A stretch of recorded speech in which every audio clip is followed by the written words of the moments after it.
Hello everyone, welcome back to another video. I was really half tempted to do a 3-dog voice, if you know who that is, but I decided against that. Decided to spare your ears from that travesty. But we're going to react to the second Punic War, Oversimplified Part 2. If you didn't see my video from yesterday, which was Part 1, I'll link it in the description. But also go watch Oversimplified first, and then come back here. He puts so much work into this, and we really need to support our creators that do this so they can keep doing this. And especially, you know, he puts so much work in this. It's been over a year. So, and I know there is a part 3. It's not out yet. He said he was working on it. So, when that is released, I will upload that reaction as well. But let's get into it. This video was made possible by Incogni. Use code Oversimplified in the link below for an exclusive 60% off an annual Incogni plan. Also, make sure to grab our Roman console U2s before it's too late. Don't make me mention it a third time, or I'll you know what. Hannibal's army had survived its famous crossing of the Alps, and he was now in Italy. Oh yeah, so just a recap of what happened last video. It was building up the fame of Hamilcar and then his son Hannibal. And Hannibal decided to march on Rome after a incident with a town that technically was in Carthage domain, but Rome was allies with. So he goes over the Alps, and he is now in Italy, and he is going to try and overwhelm the Romans, surprise them, and he will have some resistance against the other great leader of the time, Scipio Africanus. So, but here we'll go back in. With Hannibal's arrival, the Roman consul Scipio hit the ground running. In typical Roman fashion, he marched his army straight at the enemy, and Hannibal began preparing for his first combat with Rome on Italian soil.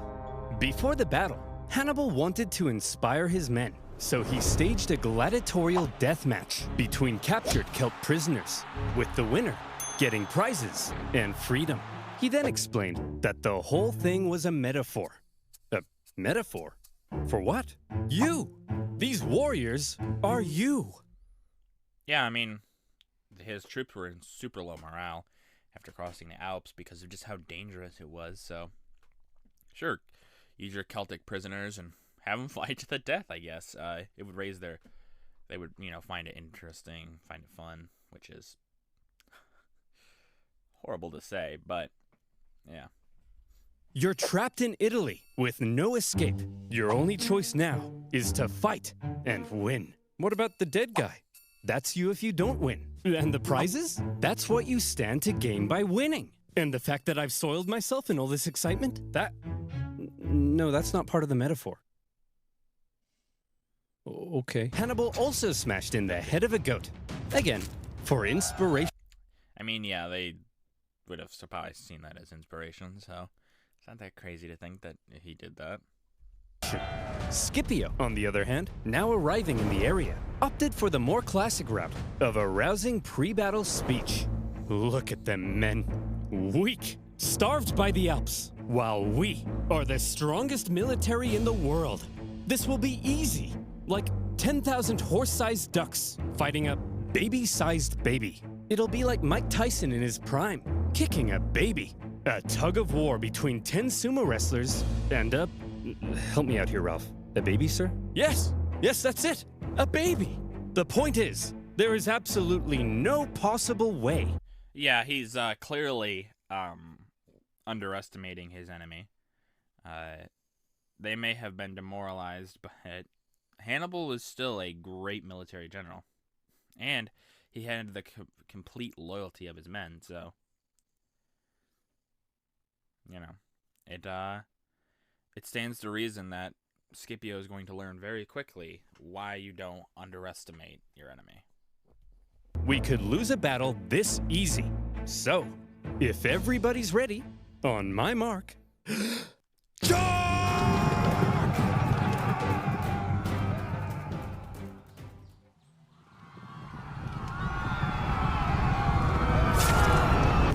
of Ticinus was over almost as soon as it had begun, as the Romans found themselves completely outmatched by Hannibal's famed lightning-fast Numidian cavalry, a key element in Hannibal's devastation. Yeah, I mean, they talked about the Numidian cavalry in the last video. Considered one of the best in the world, I believe. Or was it the Nubian? It's probably the Nubian. But still, you know, if you got good cavalry, then that's all that matters in this battle. You know, cavalry, horseback cavalry mattered for most of human history a lot, and it would change the course of any battle. Obviously, we aren't at the point of, like, the most famous, one of the most famous cavalry charges, which is, you know, the winged hussars. But still, cavalry is really important. So if you have a cavalry that can easily beat your enemy's cavalry and then circle around, the enemy will break because they're just not ready for it. Stating double envelopment tactics. In the chaos, Scipio. Yeah, and double envelopment it wasn't a new idea per se. People had done it before, but we remember Hannibal the most for it because he did it a lot, honestly. And his tactic and like this and stuff like that, it's kind of simple, really, when you really think about it. Oh, well, just go around the enemy and get behind them. But a lot of people didn't do that very often because it was a lot easier to just fight face to face. But if you are someone like Rome, who just has better soldiers, fighting face to face, you're gonna win most of the time. But you know, if you are gonna lose, like if you have an enemy that is weaker, well, if they can go around and get you from behind, well, then your superior soldiers probably won't be as superior in that case. Was wounded. Thankfully, according to some ancient writers, his handsome 17-year-old son, Scipio the Younger, saw his father fall. Scipio the Younger supposedly saved his father, and in the process, earned himself a lot of daddy's kisses. The Romans ended up fleeing. I mean, yeah, Scipio not dying here is really important to the story, obviously. The area, destroying the bridge behind them as they went. For a nation so overtly confident in victory, believing Hannibal to be an easy kill, the Romans found themselves running away with their tail between their legs. It was humiliating. And you know who thought so as well? The Celts. They began flocking to Hannibal's side. Yeah, I mean, think they were oppressed and things like that. They were enslaved by the Romans. Well, if the Romans just got their asses beat, they're going to go, whoa, we want to join this Hannibal guy. We want to get in on this. We want to overthrow these guys. So they're going to join Hannibal here because, well, he is a beacon of hope. Just as he'd hoped. Even Celtic troops fighting for Rome in the Roman camp began to reconsider. Man, I'm thinking we should try to join Hannibal. I hear you. Maybe we should bring him a gift. What do you think he'd like? Oh, I know. Hey, Hannibal. We want to join your side, and we brought you a present. A gift? For me? I hope it's Roman heads. Oh, please be Roman heads. Look at that. It's Roman heads. Just what he wanted. How did you know? Running away from Hannibal was humiliating enough, but having dozens of Romans beheaded in the night, now that's embarrassing. Ticinus had been a relatively small battle, but the psychological impact it had early on was huge, and it was only just a taste of what Hannibal was capable of. I mean, yeah, morale, really, a lot of battles are done in by morale.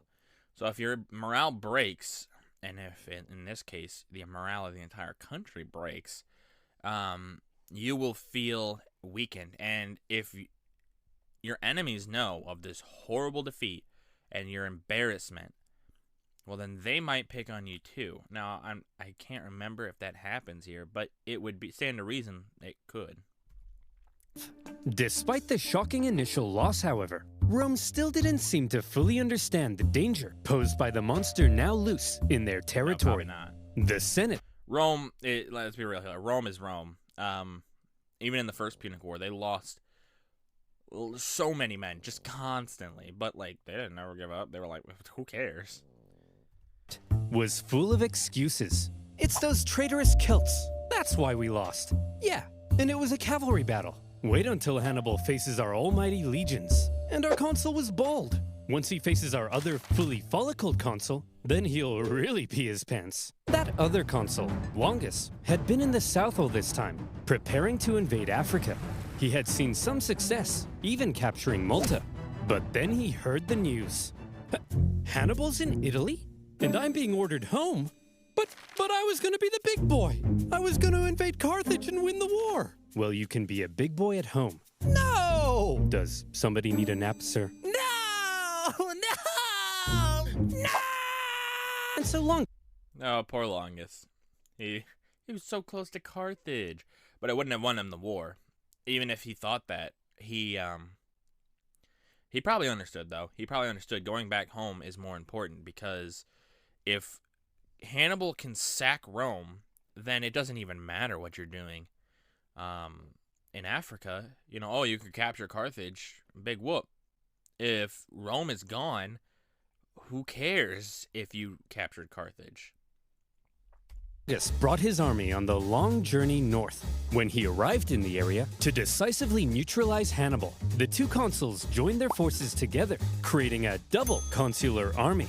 But yeah, and in your thoughts, you think, oh, well, this army's huge. Well, they would win.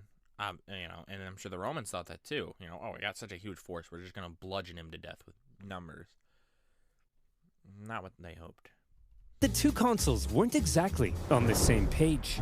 Yeah, you also have this, you know, if the consuls aren't on the same page, it doesn't matter how big your army is, you know. Some men are loyal to one, some men are loyal to the other. So, having a nice rest there, old man? I'm wounded, Longus. Pathetic. You don't understand. He's more dangerous than we thought. Maybe for you. Whoops. Listen, we can't just march straight at him like we normally do. We need to train our men through the winter, and we'll try again in spring. Sorry, I don't take advice from a bowling ball. Hey! I'll kick your ass, Longus. Any day now. I'm coming! Just you wait. Oh, Scipio, you feeble old man. Scipio... Yeah, Scipio... We remember him, Scipio Africanus. I believe that is his full name. But Scipio is a good military leader. He knows what he's doing. And he gets defeated here, and like he tells, you know, like they showed, he goes, yeah, no, be more cautious. You know, train our men. We can win. But Longus is like, nah, we're gonna be fine. We're gonna do just fine. Was apparently quite cautious after his recent encounter with Hannibal, while Longus, typically Roman, couldn't wait to give Hannibal a swirly. So who would get their way? Well, when two consuls joined their forces, it turned out the Romans had an interesting system in place. They would each take turns being the one in charge. Consul 1 would lead one day, then Consul 2 the next. Back and forth, back and forth. As you can imagine, when the two consuls didn't agree, things didn't go so well. In this case, due to Scipio's injury, Longus probably assumed even more command than normal. Hannibal had Celtic spies in the Roman camp. He fully understood the Roman system and Longus's hot-headed nature, and he knew he could exploit it. Yeah, you have this fighting leadership. You have a leader who, when he's in charge, he can be very hot-headed, and you have spies. When you're Hannibal, you're like, this is great. I am going to do amazing. For goodness sake! What's wrong, sir? I'm trying to order some pizza, but I keep getting fed all these personalized ads about being a hothead. I'm not a hothead, am I? No, sir. Look at this. Butt insurance? Who would buy butt insurance? Yeah, that sounds... Oh my god, he's back! In the last video, he had this character as well. Really stupid. Sir, it seems like a lot of data brokers have collected data on you. Boy. They could sell that data to Hannibal. What? But don't worry, because you can get rid of that data with today's wonderful sponsor, Incogni. Hooray! I've been getting at you for some time to protect your personal data online. But you're a nimwit, aren't you? You didn't do it, did you? Typical. And now would you look at that? Tons of data brokers have collected a heck of a lot of your personal data and might sell it to third parties like advertisers or insurance companies without you even knowing. Ever wonder where Sally from the Butt Insurance Company got your name, number, address, social security number, and favorite color from? Probably a dirty data broker. We could painstakingly contact the hundreds of brokers that have our data and politely ask them to delete it. That process would only take the average human about 3,000 years. And that's why you need Incogni. I was shocked to find how many data brokers Incogni had tracked, potentially selling my data. But all I had to do was create an Incogni account, give them permission to work on my behalf, then sit back and let them do all the hard work for me. And since these data brokers don't stop there, Incogni will continuously work to keep my data safe with an annual plan. So if you want to protect your personal data too, go to incogni.com/oversimplified to get an exclusive 60% off an annual Incogni plan. That's incogni.com/oversimplified. And as always, you'll be supporting my channel. Yeah, there you go. If you want to get rid of your data online. Now, where were we? Go through Incogni/oversimplified. Oh yeah. Roman heads, a double consular army, and a hothead. Hannibal needed to keep smashing the Romans in battle in order to maintain the loyalty of the Celts. And so he was eager to fight another battle. The combined Roman force possibly outnumbered him, so he carefully crafted a clever trap, and he made sure to spring it while Longus was still in charge. The plan began with his army getting an early night's sleep. All right, boys, time for lights out. Sorry, but we got a big day ahead of us. Tomorrow, we're gonna massacre the Romans. Good night, boys. Dream of revenge. Gorzog, send out the cavalry. Is that a Lord of the Rings reference or something? Am I just not understanding here? That didn't seem like a Lord of the Rings, but maybe it is. Someone tell me in the comments. I might just be being dumb. At night, Hannibal's Numidian cavalry made their way over to the Roman camp, arriving just before dawn. Hey, Romans! Wakey, wakey! What's going on? Hey, Longus, your butt smells like a butt. It does not! Scipio, awaken the troops! Longus, these playground insults are clearly meant to lure you out. Well, it's working! Send out the troops! Longus, it's clearly a trap, and I'm falling for it! Send out the troops! Hey, guys. Wake up. You're heading out for battle. What? But we haven't had breakfast. We're skipping breakfast! I don't think you can... Yeah, and here he's just double enforcing, like, yeah, no, Scipio was not a good leader. Or not Scipio. Longus. Longus was not a good leader here. If he clearly fell for insults to be drawn out because he's a hothead, and it works. And, you know, and then we're going to see the embarrassing defeat that he's going to have here. Do that. As the Romans hurried out of camp, the Numidians began luring them back to the Carthaginian camp, where these gentle angels were just awakening from their slumber. Eat up, boys. We're having pancakes.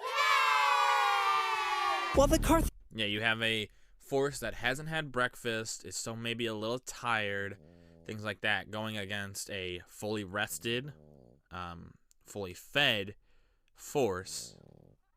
You are going to have major problems. Carthaginians were enjoying their hearty breakfast. The starving Romans were still on their way. Hurry up! We have to catch those Numidians. Hey, why have you stopped marching? Longus, there's a freezing river in front of us. Well, get your gluteus maximus in the water! All right, we're boys, still tired. time That'll to wake lather them up. This oil will insulate you from the cold. Yeah, I mean, if you have troops that are freezing, Longus is just making like the worst decisions here. He's sending his men to basically die for his own pride, basically. It also smells like lavender. There's the Carthaginian camp. Get ready to fight, men. Sir, I think the water from the river is beginning to ice over. I can't move. Oh, I'm sorry.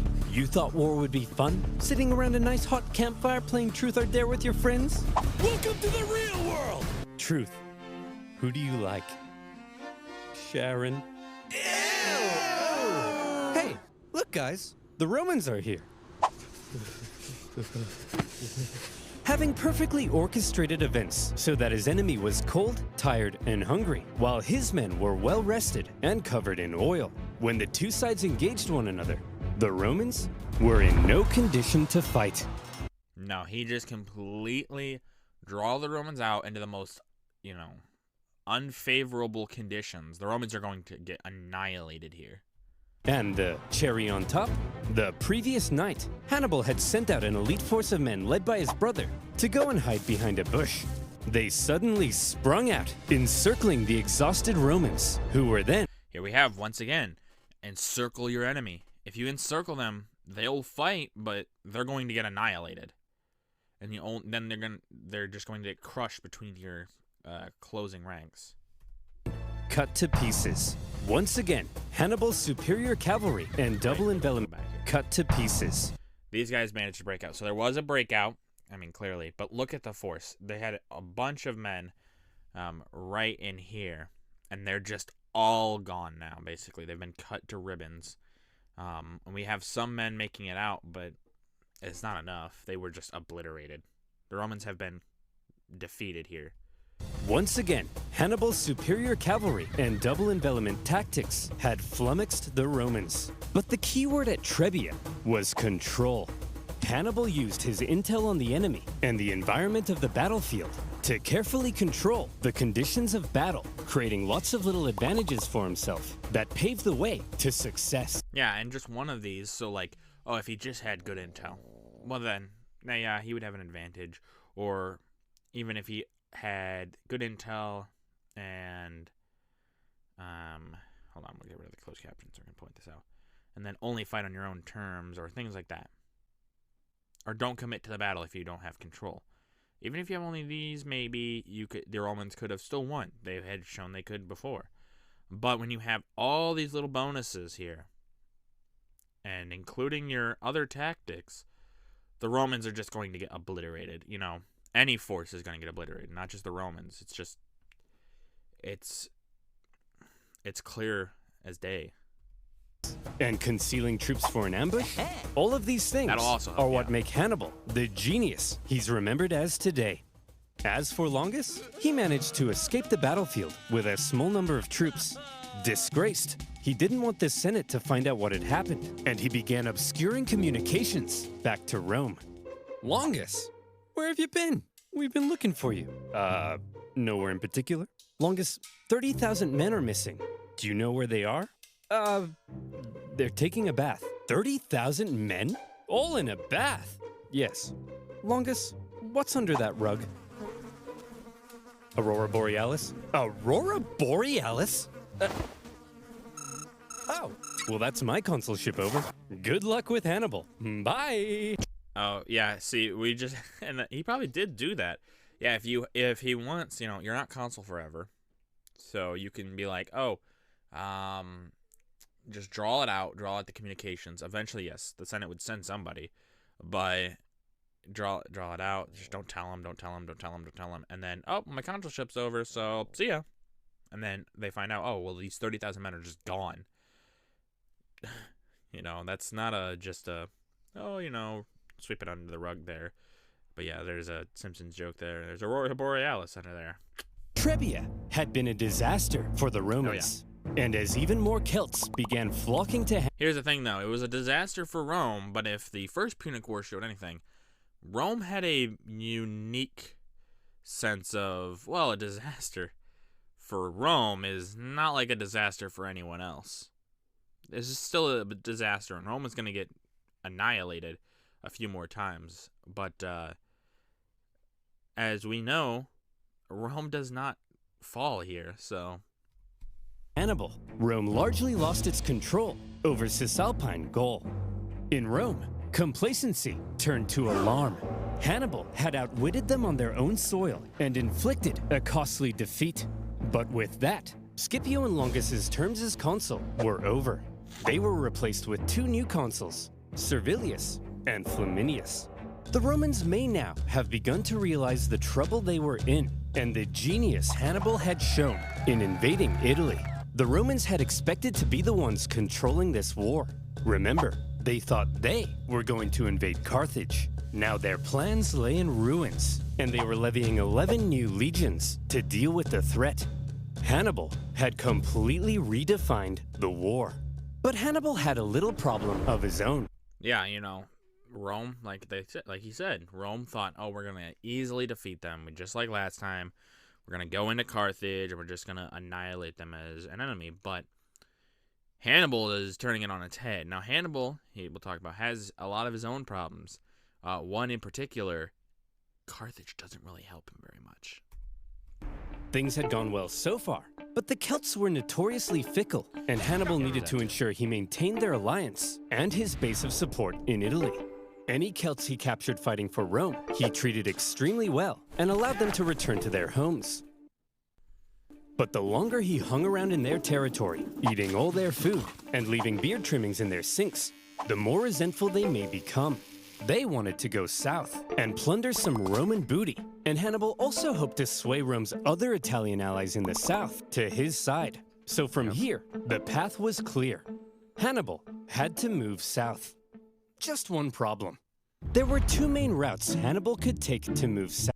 Yeah, Italy is full of mountains. I mean, you have the Alpine in the north, which they already went through. And then you have all these, the Apennines. That doesn't sound right. Apennines? That doesn't sound right either. But, yeah, you know, you have to go through these mountains, and your men are still tired from probably the last ones, really. But you have to go through them, and this is Italy, which will help Rome quite a bit. South. And wouldn't you know it, that's exactly where the two new Roman consuls had taken fortified positions. If Hannibal tried to move on them, he'd be fighting from a disadvantaged position and could be bottled in. There is a third option. Ooh, tell me. We could move through this vast impassable marshland flooded with dirty, stinky, disease-infested water that at times would come up to our necks. But there's no way we would attempt that, right? That'd be Oh, yeah, that'd be so crazy. Hannibal's not going to do the impossible again, is he? crazy, right? Hannibal? Hannibal's 4-day trek across the Arno marshlands was hell on earth. Almost as crazy as when he crossed the Alps. Imagine 3 full days. Yeah, I mean, think about it. You went to the Alps. You're one of these soldiers, let's say. You went to the Alps. That was hell. You were freezing. You could fall off a cliff at any time. You watch a lot of your comrades fall off a cliff. It was cold. It was high up. You just feel awful. You get down and you're like, okay, we're finally at peace. You know, then you fight the Romans and you're like, okay, well, it's not so bad. We're winning, whatever. Then you have to go through more mountains, which aren't as bad as the Alps, but you have to go then through a horrid marshland where there's disease and, like he said, you're up to your neck in water in some places. And it's just awful conditions. Now, luckily, there are not alligators or crocodiles or anything like that in these waters, like if they were in Africa. But still, there's disease and other creatures as well, and it's just... oof. Unable to sit or lie down, because there's nowhere to sit or lie down, meaning 4 full days without sleep, slugging through heavy mud. You contract cholera, your foot falls off, and Jim Bob directly in front of you won't stop pooping in your path. In fact, everybody's pooping in your path. Some delirious, sleepless men would see clumps of mud and say, man, I could just sink into that. And then they would. When pack animals died, it gave nearby men a chance to rest, but only for a few moments, before they were whipped back into line. Even Hannibal himself couldn't escape the torture of it. Hey Hannibal, if we see a Starbucks, can we stop? I need to take a leak.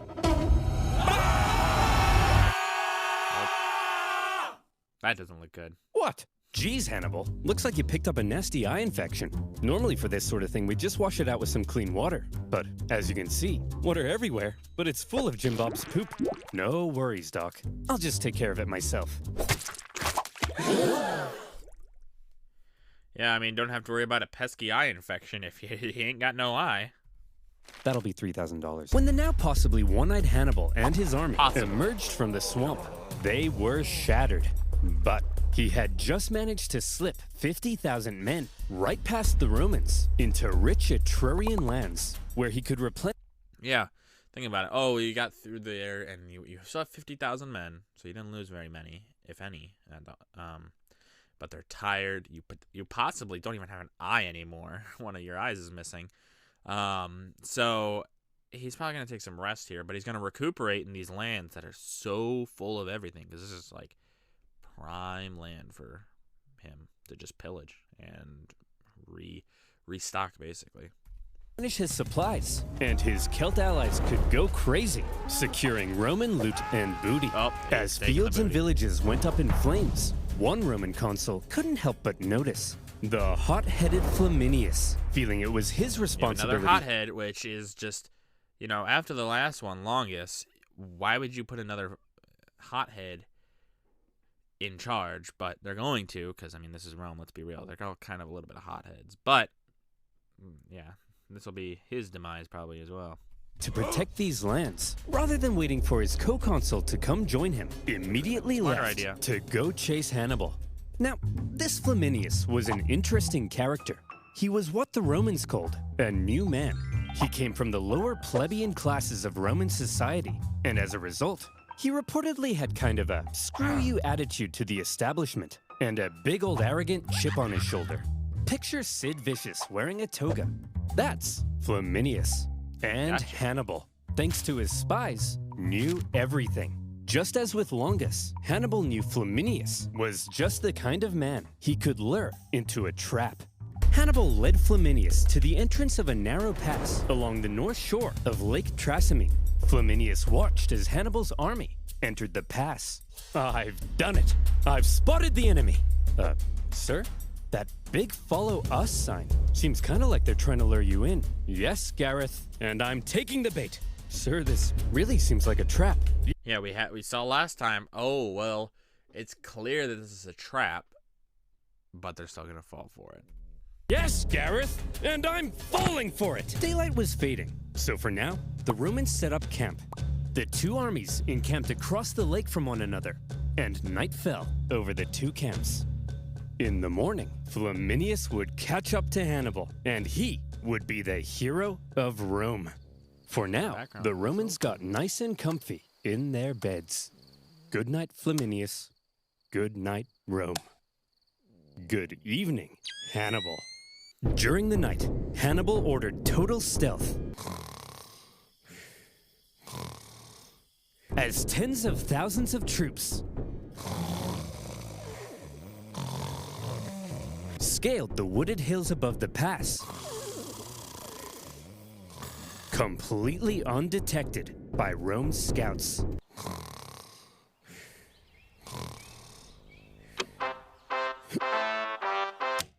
Let's go, girls. Flaminius took off across the lake shore to try to catch Hannibal. As he did, even the weather seemed to be on Hannibal's side.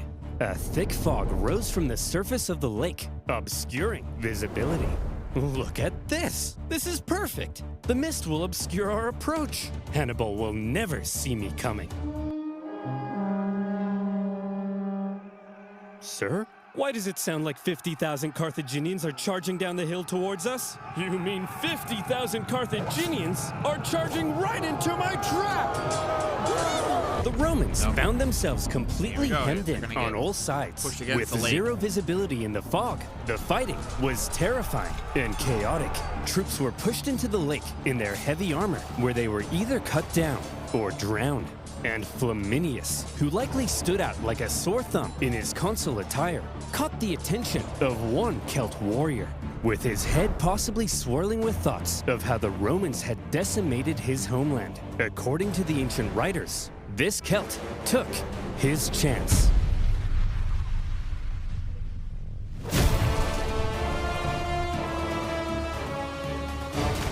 In the 3-hour-long massacre, 15,000 Romans were killed, and an equal number captured. Look at these numbers.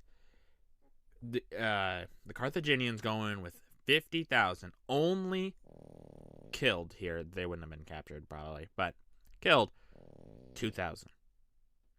2,000 men out of 50,000. Now look at the Roman numbers.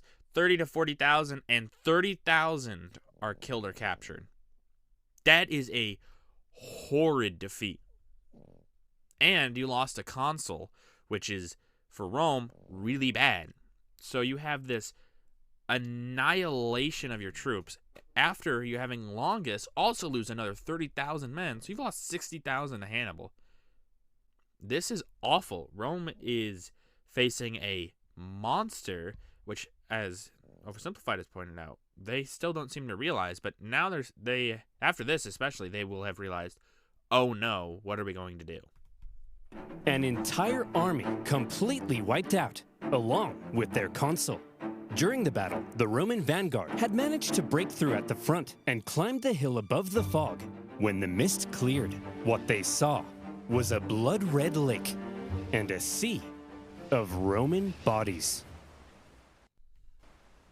Worse yet, when the other consuls sent cavalry to try to aid Flaminius's doomed legions, they too were caught and defeated. A double disaster.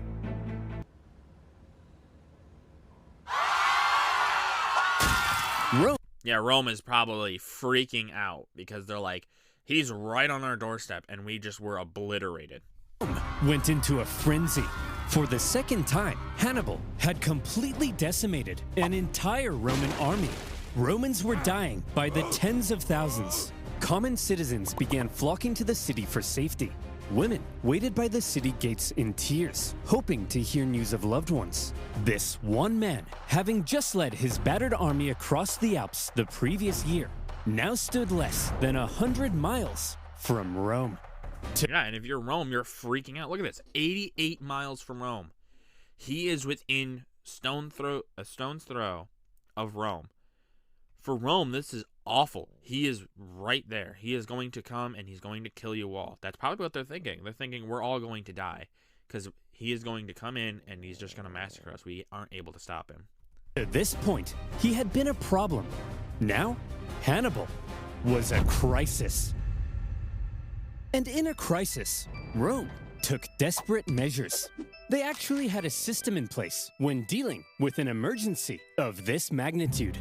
They would forgo their two-consul power-sharing system and instead temporarily give one man near total power and authority to be as decisive as he needed and hopefully salvage the situation. This all-powerful position in Rome's government had a name: dictator. It's actually where we get the word. But unlike modern dictators, Roman ones didn't score perfect rounds of golf or ride bears through the Siberian tundra. They held their power for just 6 months before they were required to give it up.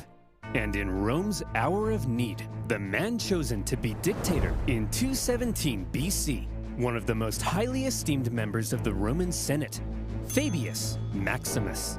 So how would Fabius, as dictator, confront... Yeah, you know, we talked about Fabius earlier. He was considered the best, one of the best in the Senate. So, yeah, we're going to have Fabius take over complete control of the government. And, yeah, dictator, I think is how they would have said it. Yeah, they would take... It's a lot different than we think of the word dictator. Because we think of dictator, it's all-powerful, all-ruling till they die or overthrown. But Rome's idea is more like a temporary president almost, with like martial law. But yeah, you need someone that can have complete control to overturn the crisis as fast as possible. And we're going to see if Fabius has the ability to do that. Hannibal. Well, Fabius understood that marching all of Rome's young men straight into a one-man meat grinder was bleeding Rome dry.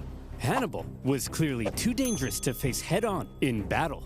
However, he was also stuck in their territory, with dwindling manpower and forced to live off the land. It wasn't a sustainable position to be in long-term, and he could only remain there for so long. Yeah, if you're in Roman land and you are cut off, and Hannibal does not get very much help from Carthage, if any at all. So, that's smart. Well, he has to live off the land.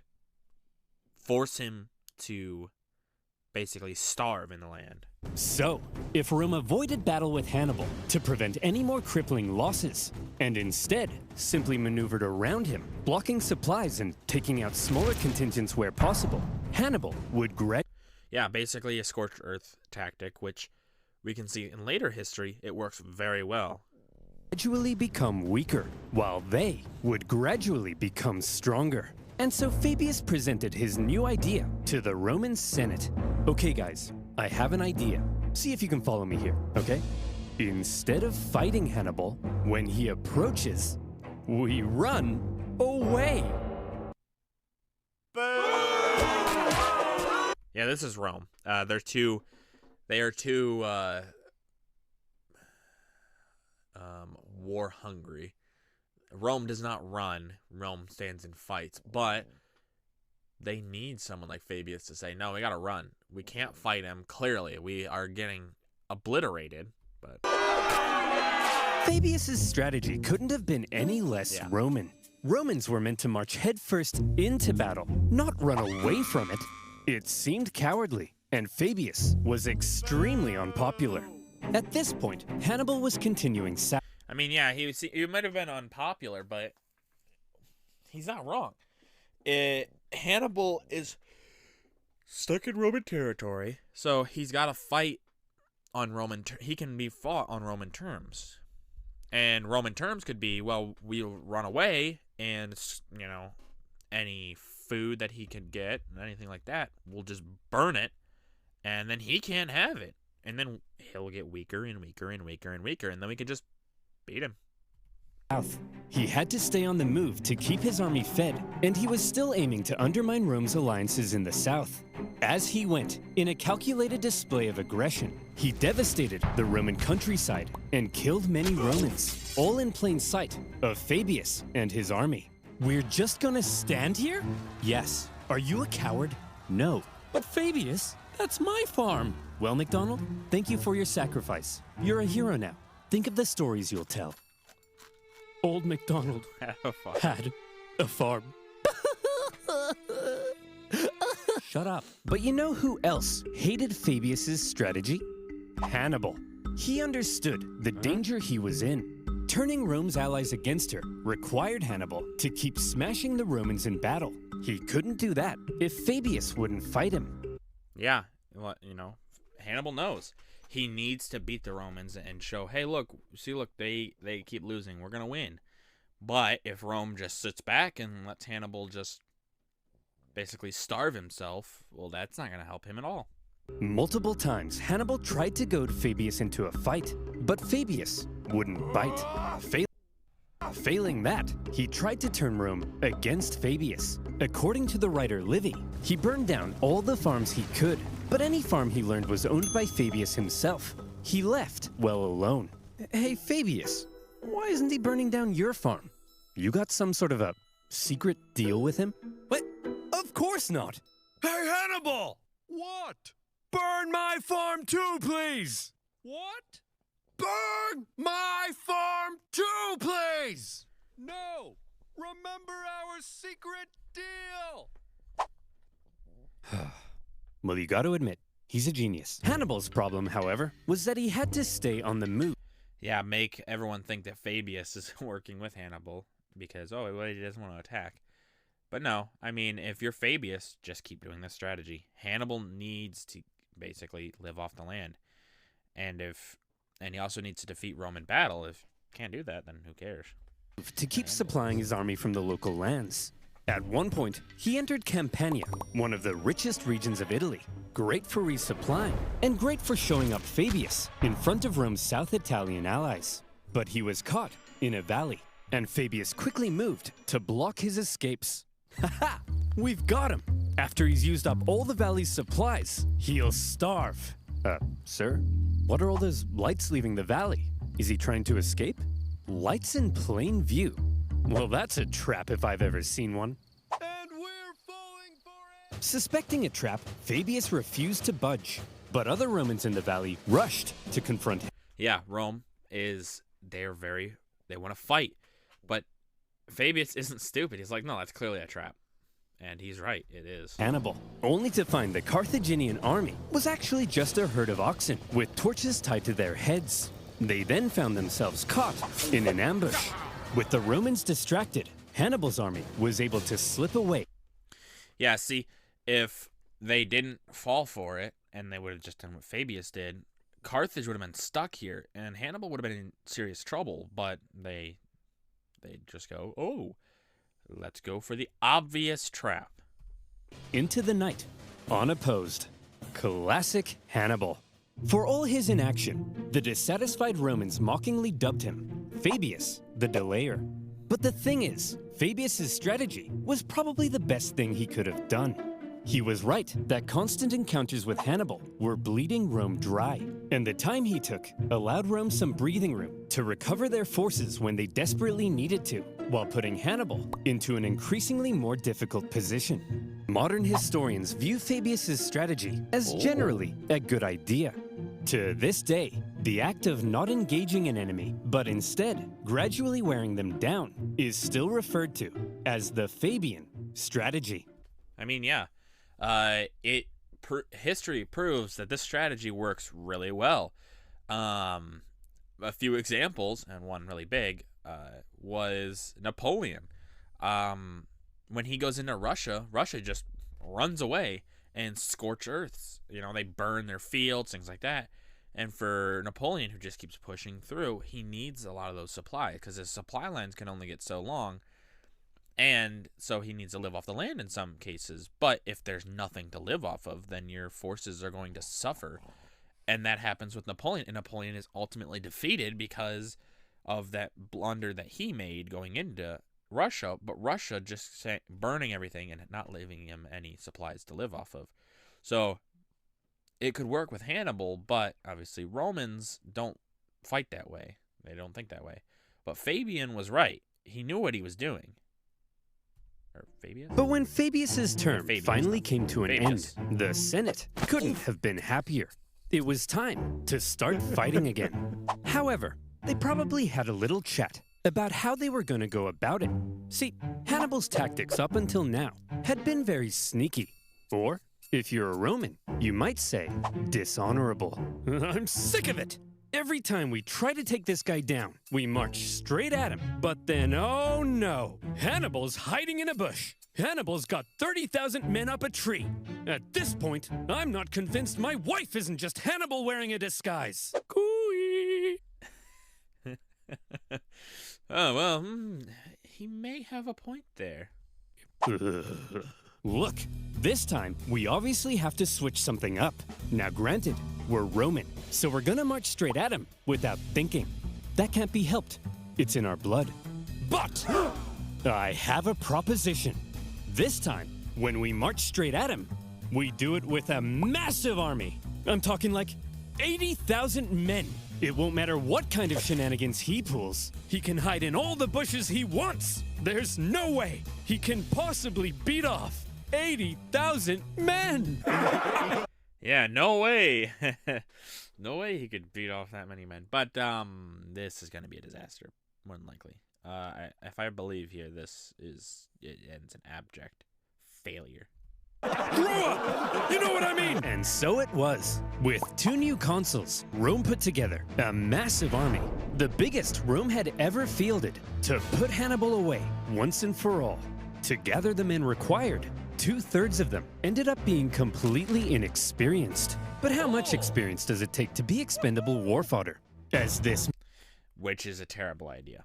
Have a huge army, but if none of them have experience, they're going to be beat by a more experienced, smaller force. It doesn't matter how big your army is, and Rome is going to learn that. Massive army set out in the summer of 216 BC. The Romans knew they needed to win this battle.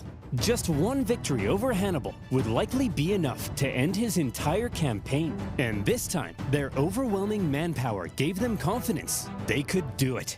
Hannibal had taken position at the town of Cannae, where he had captured an important Roman supply depot. With Fabius gone, Hannibal knew a battle was likely coming, and he was eager to fight it on his terms. But when his men looked out at the Roman camp, they couldn't believe what they were seeing. That army's huge! There's no way we can possibly beat off all these men. How are we gonna beat off all of these men? You know what I mean. I think he's right, Hannibal. Hannibal is then said to have replied, Gisco, my friend, don't worry. There may be a lot of them, but amongst their ranks, there's not a single man named Gisco. This joke was apparently so funny that his officers began to laugh and laugh. And when his men in the camp heard the laughter, they were like, hey, they're laughing. I guess that means we're gonna win the battle. Yippee! As for the morale is all you need sometimes. And yeah, they may have had a smaller force, but who cares? Sometimes a more experienced and higher morale force is really all you need. The consuls were another pairing between an inexperienced hothead and a wise scholar. Yes, that's what we needed. The main historian from this era was good friends with Paulus's family, so take that with a grain of salt. On his day of command, the rash and hasty Varro, despite the apparent pleas from Paulus, sent the army out for battle. And when Hannibal saw this, he did the same.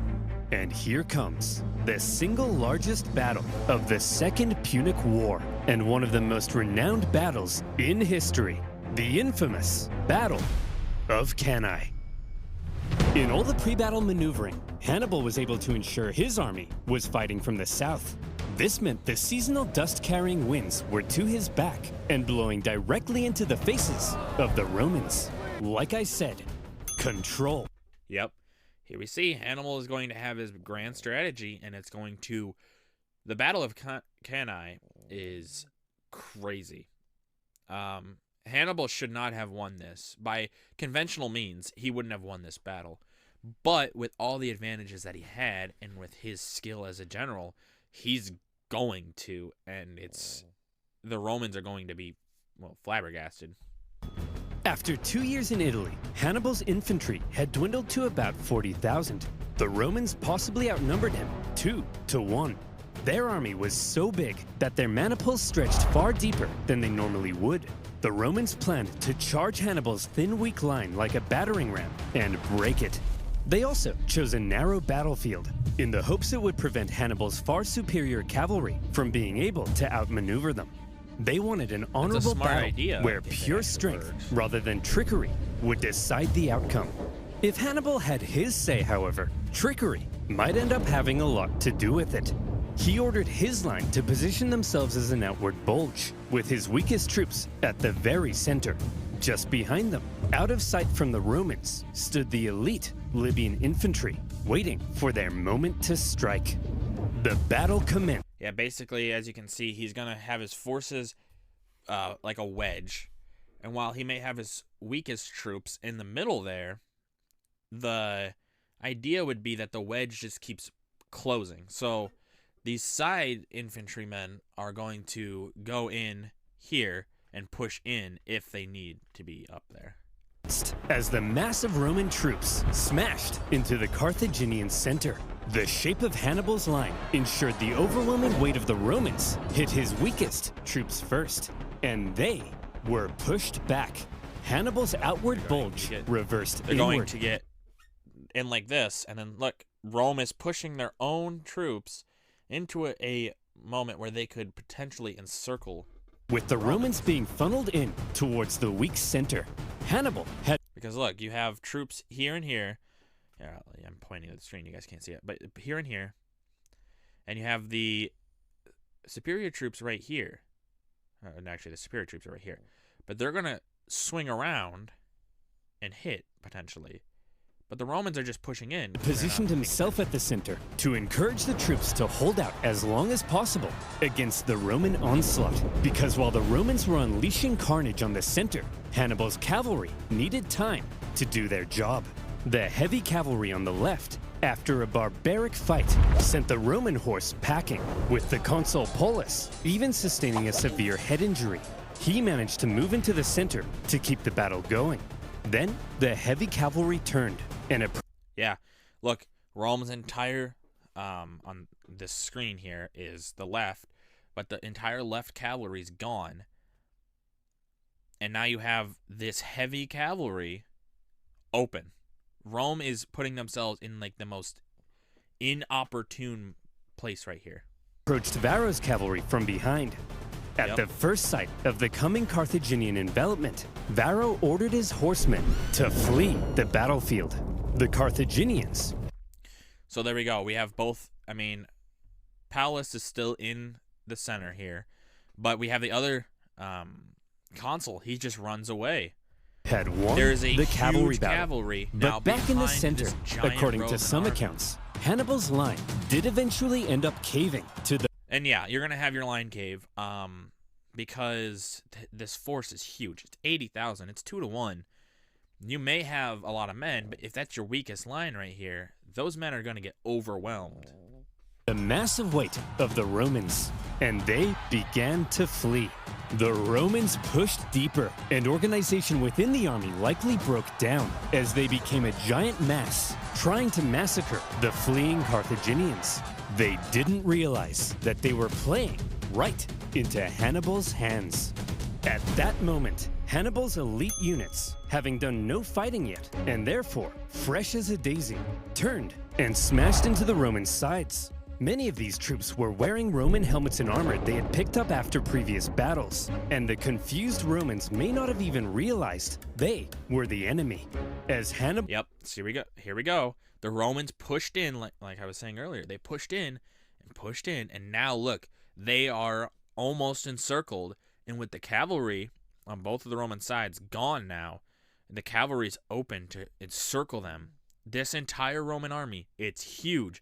But the superior Carthaginian troops on the side, who, like he said, haven't really fought very much, if at all, and are confusing the enemy with what their helmets they're wearing, the Romans are going to be collapsed on, and this giant force is just going to be obliterated.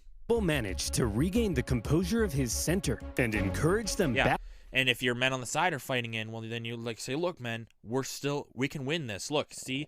And so the men that he has a lot of loyalty with, and yes, these are some of these men in the middle. These ones are like the Celts and the Spaniards, which maybe aren't as loyal, but they've seen Hannibal able to win before, so they would trust him and say, yeah, we can do this. And so they would march back in and recompose the center. And so now you have a complete line and against the Roman line. And the Romans may still have a lot of troops, but look, they're all broken up. They're not in formation, things like that, because they were chasing the Carthaginians. Back into the fight, the Carthaginian cavalry swooped in from behind. And look, And here we go. at what lies. Now the Romans are completely encircled. This massive force of around 80,000 Romans is completely encircled by the Carthaginians. It does not matter their numbers anymore. They are going to be obliterated.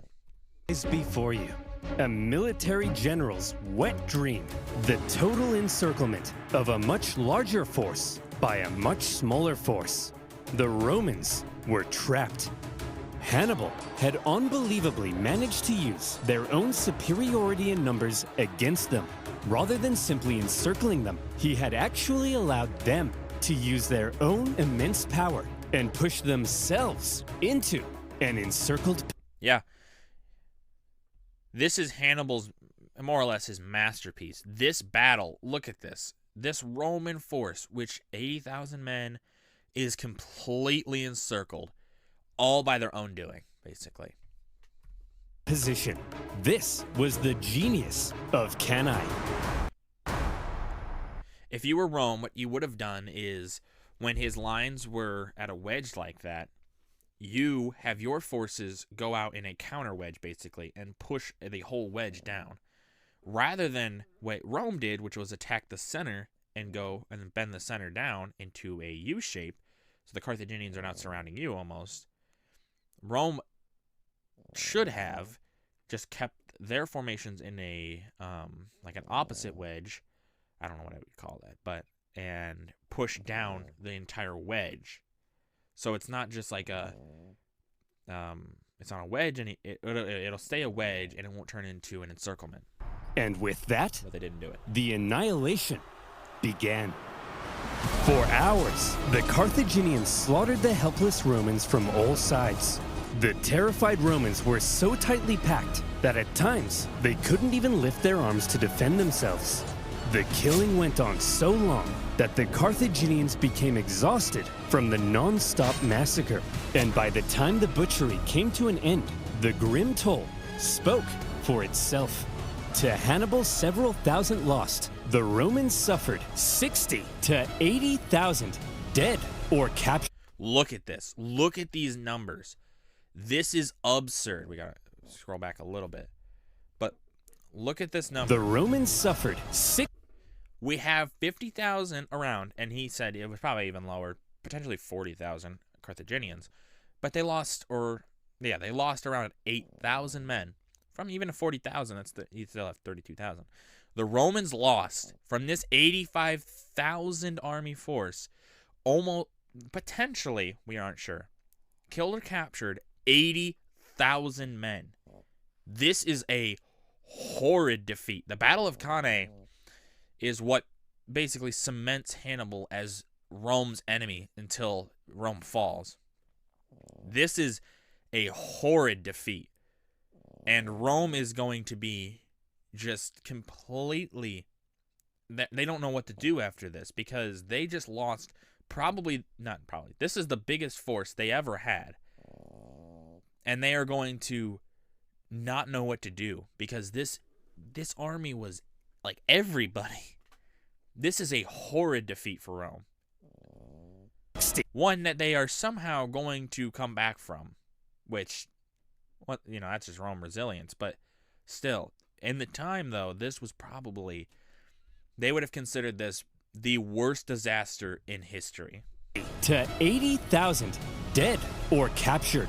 Yet another entire army wiped out by Hannibal. Many high-ranking Romans met their end at Cannae. Paulus, for one, but also 80 senators and more. It's been estimated that 20%. Look at that. 20% of men aged 18 to 50 gone in Rome. That is awful. That is so many people. That is a fifth of your entire population of men gone. So a lot of those men, like you said, we had Paulus, who was one of the consuls, 80 senators, which that's a big deal. We have farmers, shopkeepers. We have anybody, any worker, traveling merchant, things like that. All those men just gone. This is going to do horrid things to your workforce, but also is going to make your fighting force just non-existent almost. Of Rome's male population, aged 18 to 50, died at Cannae. Yeah. This was it. Hannibal's vengeance.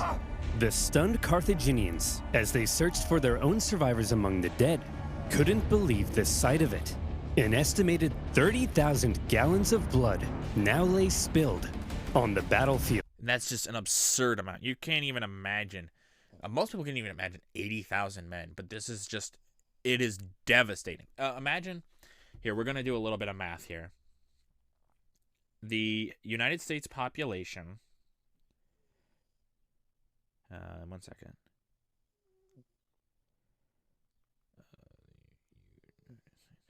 The population of the United States is around 332 million. It's a little less than that. It's 331.9 million. But we're going to bump it up to 332 because it's close enough. 332 million people. That would be like today if we had that. Well, I should. The male population of the United States. I should probably put that, huh? It's 165.28 million. So we're just going to go 165 million people. That's the estimated average of men in the United States as of July 2022. So 20%, that would be 33 million men dead from this battle. That's the equivalent, as we would think of it. That would be devastating. That would be the worst in today's age. That would be considered the worst. First off, the biggest army ever, but it's not that likely. But it would be considered the worst disaster in history. 33 million men just dead instantly. That would be devastating. Rome's defeat at Cannae sent shockwaves throughout Italy.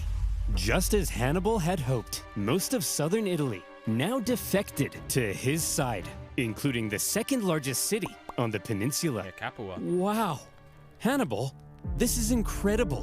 What could possibly come next? Next, Jim Bob. I've killed 150. Yeah, look at that. 150,000 Romans. Like, Rome has been obliterated by Hannibal's conquest, or not conquest, but attacks.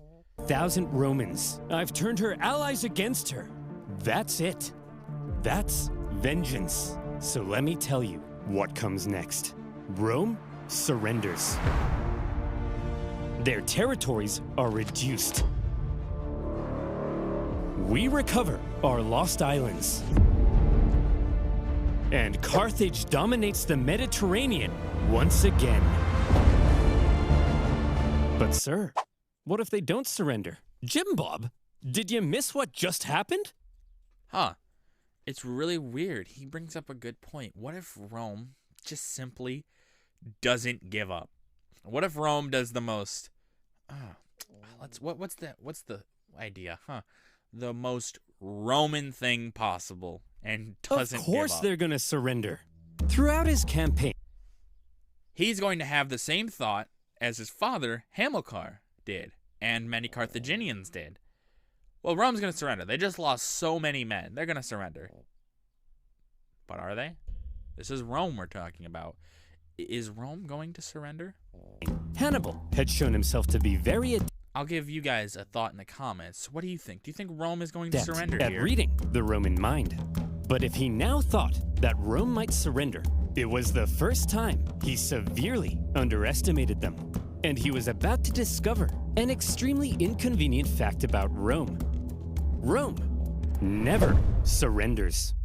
At a Roman survivors camp. No, Rome does not surrender. That is not how Rome does their lives, does their anything. Rome does not surrender and never will. Near Cannae, They have to one be young obliterated officer first. overheard some troops discussing how they would flee Rome. Drawing his sword, he threatened to cut down any man that would abandon Rome in its hour of need.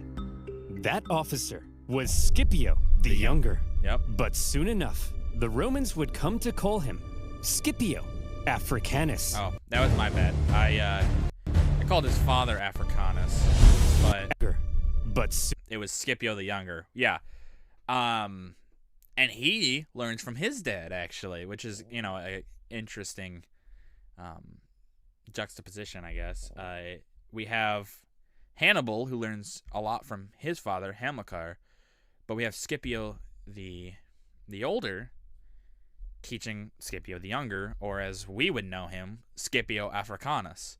Now, how does it get that name? Well, when part 3 comes out, which I know Oversimplified said he is working on it, but when that comes out, we will find out how the Romans would come Scipio to call him Scipio Africanus, the hero of Rome. The savior of Rome, really. He's not just the hero, he's the savior of Rome. Without Scipio Africanus, there is no more Rome. It won't take a year, don't worry. Yeah, sure, Oversimplified, I think. Okay, well, he's working on it, so he probably would try to hurry, but... Finishing your bachelor... Okay, well, I'm going to pause this at. Well, that's it for this video. If you guys liked the video, leave a like. If you didn't, leave a comment. Tell me what I can improve on. I really appreciate it. And as always, subscribe. I really like making these videos for you guys, and you guys have been great. So it really helps out when you subscribe. And yeah, in the comments, tell me what you thought of this video. Tell me what you think of this. I love history, and I love the Punic Wars. Obviously, yeah, I've definitely not been the most insightful in some cases, but yeah, Scipio the Younger, and I messed that up, which I apologize. It's Scipio the Younger that's Scipio Africanus, not Scipio the Older. But yeah, he will be an important figure in Rome. But yeah, so tell me what you guys thought in the comments below, and I'll see you in the next one. Hopefully he does get it released sooner rather than later. All right, see ya.